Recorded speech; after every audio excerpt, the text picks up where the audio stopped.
Islamic or information. بسم اللہ الرحمن الرحیم۔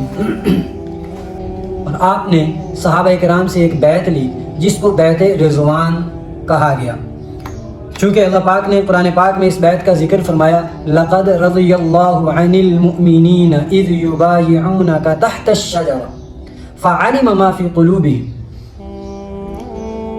نبی کریم صلی اللہ علیہ وسلم ایک ککر کے درخت کے نیچے تشریف فرما تھے۔ آپ نے صحابہ کرام کو بلایا بیعت کے لیے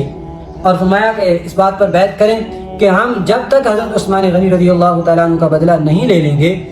اور جب تک جان میں جان ہے ہم یہاں سے نہیں ہٹیں گے اور واپسی نہیں کریں گے، نہیں بھاگیں گے اور عثمان رضی اللہ تعالیٰ عنہ کا بدلہ لے کر رہیں گے۔ چنانچہ سب سے پہلے ایک صحابی ہیں ابو سنان، انہوں نے نبی کریم صلی اللہ علیہ وسلم کے ہاتھ پہ بیعت کی اور اس بات پر بیعت کی کہ ہم آخری وقت تک آپ کے ساتھ کھڑے رہیں گے اور لڑتے رہیں گے یہاں تک کہ یا اللہ پاک فتح دے دے یا ہم اس راستے میں شہید ہو جائیں۔ اور جب صحابہ کرام نے بیعت کر لی تو نبی کریم صلی اللہ علیہ وسلم نے، آپ کا چونکہ دایاں ہاتھ تھا، آپ نے بایاں ہاتھ اوپر رکھ دیا اور فرمایا یہ حضرت عثمان رضی اللہ تعالیٰ عنہ کی طرف سے بیعت، یہ بیعت چونکہ اس پہ اللہ پاک نے اپنی رضا کی خوشخبری سنائی لقد رضی اللہ، تو اس لیے اس کو بیعت رضوان کہا گیا۔ جب قریش کو اس بات کی اطلاع ملی کہ وہ تو مرنے مارنے کے لیے تیار ہو گئے ہیں تو ان کے دلوں میں اللہ پاک نے رعب ڈال دیا، وہ مرعوب ہو گئے اور انہوں نے صلح کے لیے آپ کے پاس آدمی بھیجا۔ جب بدیل بن ورقہ،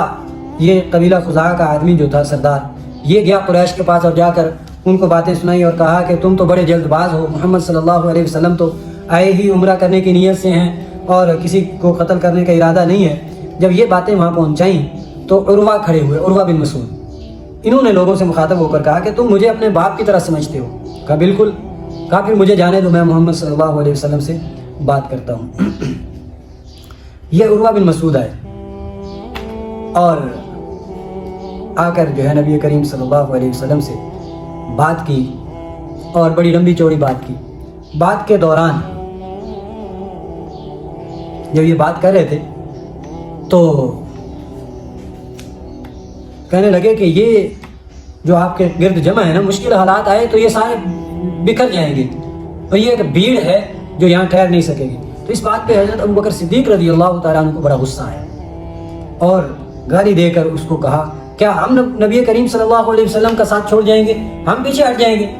تو اس نے دیکھا بھی یہ کون ہے، تو لوگوں نے بتایا کہ یہ ابوبکر صدیق رضی اللہ تعالیٰ عنہ۔ تو کہنے لگا کہ اگر ان کا مجھ پر ایک احسان نہ ہوتا جس کا میں ابھی تک بدلہ نہیں چکا پایا ہوں تو میں ان کی سخت کلامی کا جواب دیتا۔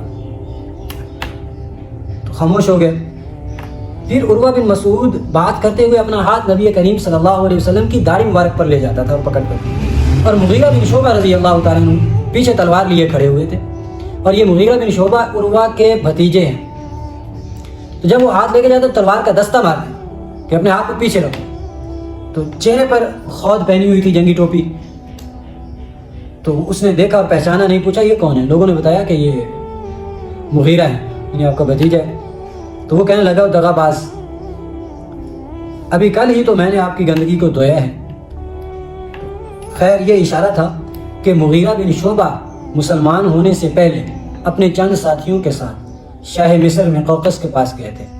اور انہوں نے ان لوگوں کو کچھ ہدیے تحفے دیے اور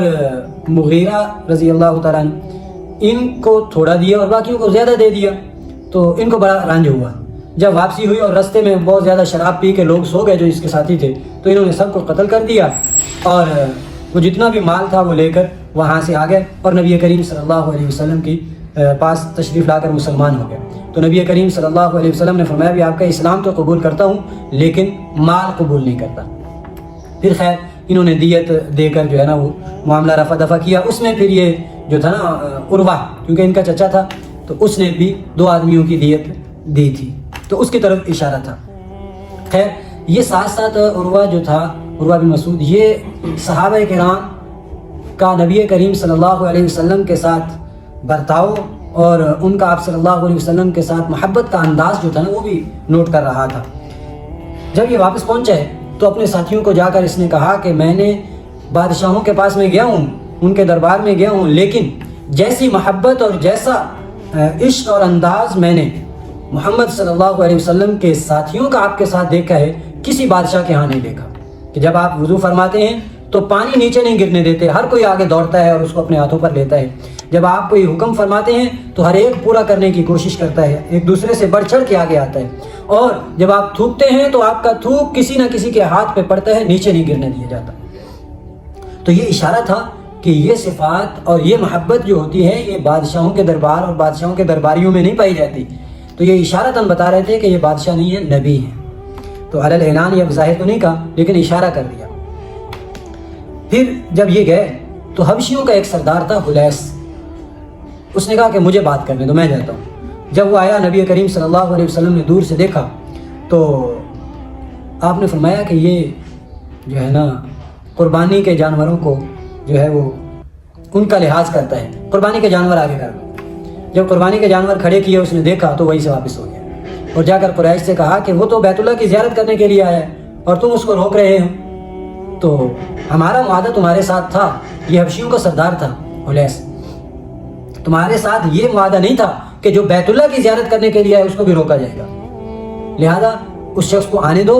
اور اگر تم نہیں آنے دیتے تو پھر میں اپنے ساتھیوں کو لے کر علیحدہ ہو جاتا ہوں اور یہاں سے چلا جاتا ہوں۔ تو انہوں نے کہا چلو مشورہ کرتے ہیں، سوچتے ہیں، اس کو بٹھایا اور پھر سہیل نامی آدمی کو بھیجا کہ وہ آپ صلی اللہ علیہ وسلم سے جا کر بات چیت کریں اور صلح جو ہے وہ معاہدہ نامہ تحریر کریں۔ چنانچہ سہیل جب آیا اور نبی کریم صلی اللہ علیہ وسلم نے دیکھا تو آپ نے فرمایا کہ اللہ پاک نے معاملہ آسان کر دیا، اللہ پاک نے تمہارے لیے معاملہ سہیل، سہل سے ہے سہولت، یعنی سہولت والا معاملہ اللہ پاک نے کر دیا۔ Islamic or information.